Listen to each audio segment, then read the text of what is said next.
Mimi nimefika hapa roho safi kusema asanteni sana kwa kunipatia mbunge.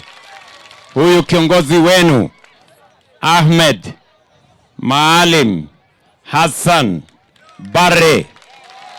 Mimi nasema asanteni sana.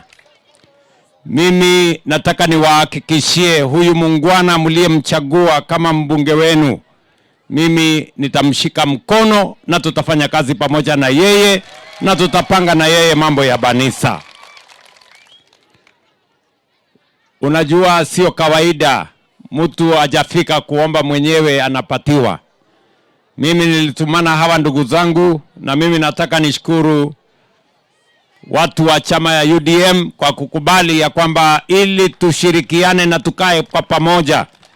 Wakanipatia ruhusa, wakasema huyu mtu wetu alikuwa wa UDM, wewe weka UDA, tutamchagua. Mimi nasema asante sana. Narudia jameni kusema asante sana.